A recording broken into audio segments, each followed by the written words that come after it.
احنا بنضيع وقتنا. ثواني يا جماعه، احنا بنضيع وقتنا وجهدنا، وناس جت النهارده بتحضر معانا محدش عايز يشترك في اي حاجه. وده السبب ان الكيان اللي اتشكل قبل كده فشل، لان الناس ما بتشاركش، وناس كفاءات ومش عايزين يشاركوا. انا اقول الاستاذ جمال فران ما يشاركش ليه؟ اقول الاستاذ محمود فرج ما يشاركش ليه؟ انا هجيب ناس افضل منهم منين؟ هجيب بقى مستوى عقول اقل من كده بكتير، يبقى احنا مش هيبقى واحد فكره عالي والباقي تحت، مش هننفع. لا مش كل واحد مش عايز، وبعدين بنطرح اسماء احنا مش موافقين عليها اصلا. ايوه بنطرح اسماء انا مش موافق على الورقه دي. بنطرح اسماء انا مش موافق عليها اصلا. ناس ما عبرتناش وجت.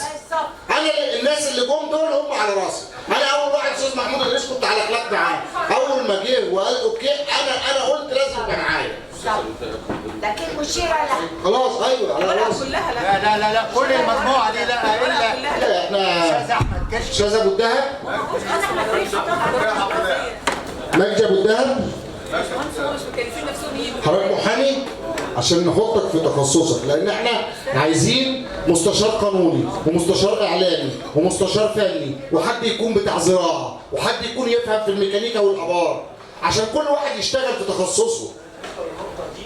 المهندسين فراد يا باشمهندس شغال اي حاجه في الماليات.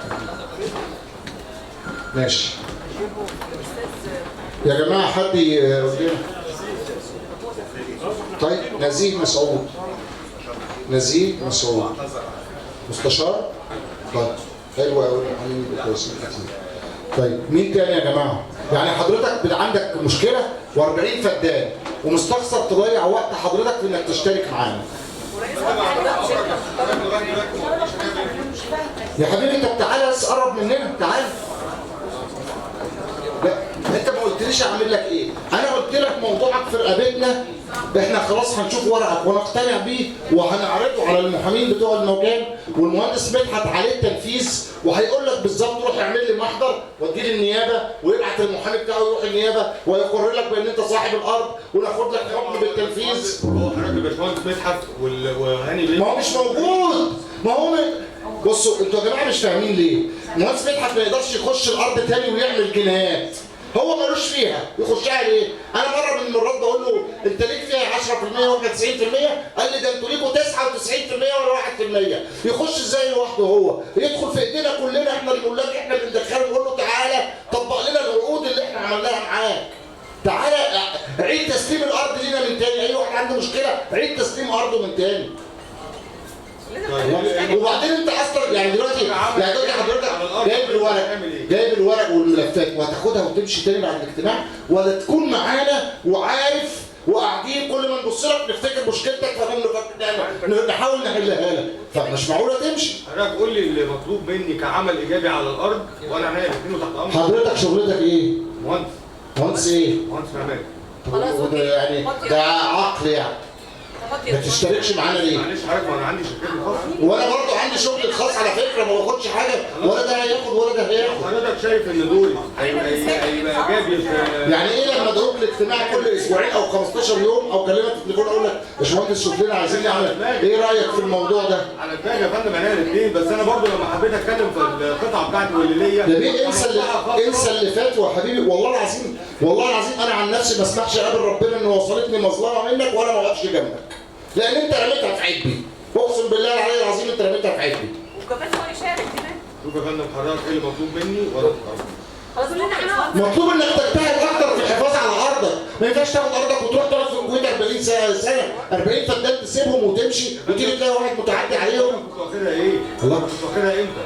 استلمت 2008 وانا المفروض اشتري حته ارض وافضل قاعد جنبها؟ مش مفروض. لا مش المفروض تشتري حته ارض وتفضل قاعد جنبها؟ لا بس احنا هندوبك دلوقتي. معلش كان المفروض مراعاه برضه، كان لازم انا كنت باجي كل سنه ابص عليها. هضمك لمجلس الاداره.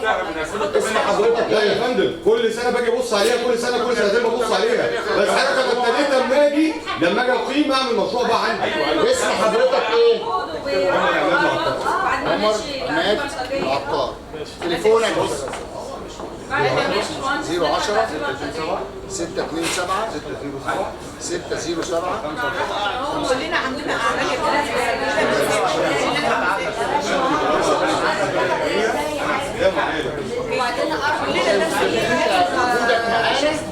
بتزود علينا الاحساس بالذنب ان احنا لازم نحل لك مشكلتك. انا عايز احل معاكم اي مشكله في الدنيا. بس مين تاني يا جماعة؟ أستاذ سمير عبد الخالق، أنت عايز تدخل وتتضرب بالنار ووشك في وش مدحت. لا مش عايزينك تتضرب بالنار، عايزينك تقوم معانا بدور. أنا بصراحة مش هقدر، أنا بص كل يوم بختلف مع المهندس مدحت ومع الشركة والتفاصيل كتير. مش أنا اللي هقدر أختلف على طول، لازم يبقى معايا ناس بتفكر. يا باشمهندس أستاذ محمد أبو الغيط، أنت مش راجل في الجيش ولازم هحطك الشركه اللي باجي هنا انا جاي حامي برضه كلهم محامين. استاذ سمير خلي بالك لو انت عاوزني تحت امرك.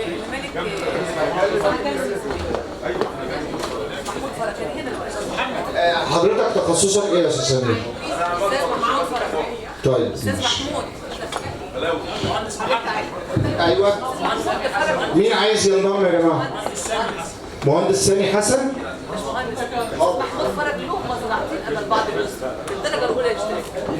الاستاذ محمود فرج ما حطيتش اسمه ولا ايه؟ ده الاستاذ محمود فرج ده بالامر. ده بالامر.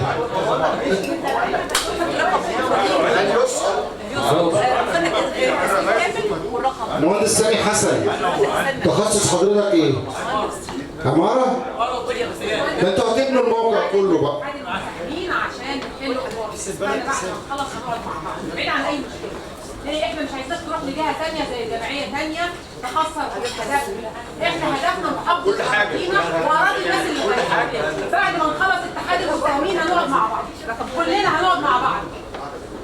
ايجابيه، ارضك هي ارضنا، انت مسافر هي بتاعتنا في عيوننا قبل ارضنا، واحنا متفقين اي حد غايب عن ارضه في سفر او في البلد او في اي حته ارضه ارض الجار هي ارض. احنا مفيش حاجه اسمها واحد غايب ارض للتاني، ما عندناش احنا الكلام ده. احنا اتحاد مساهمين تبع ملف مركز التاني، الدائره دي مالهاش دعوه بيها خالص. هو ده اللي قايل له وانا اللي بص. استاذ محمود ادريس، تخصص حضرتك ايه؟ هو حلو ده، هو اللي هيمسك، هو ده اللي هيسلمه الليله.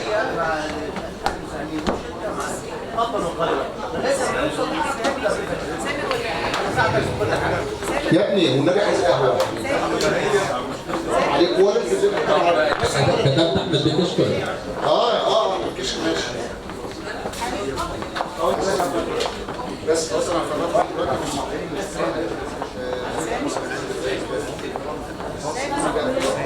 حد يا جماعه يحب يشاركنا تاني؟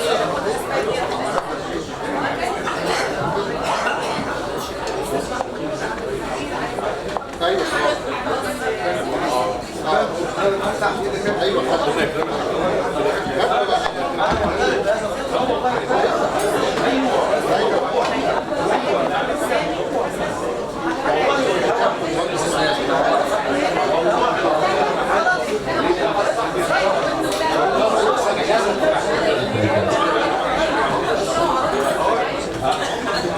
الراجل المحترم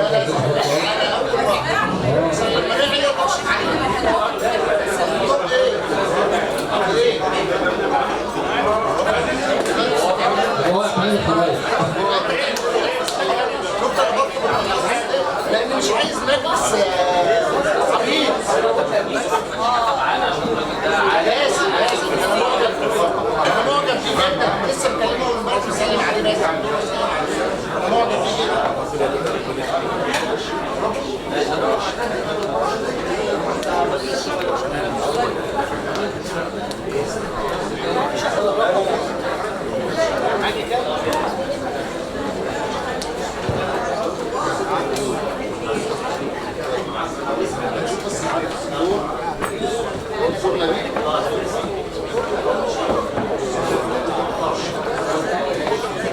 دكتور ايه بقى؟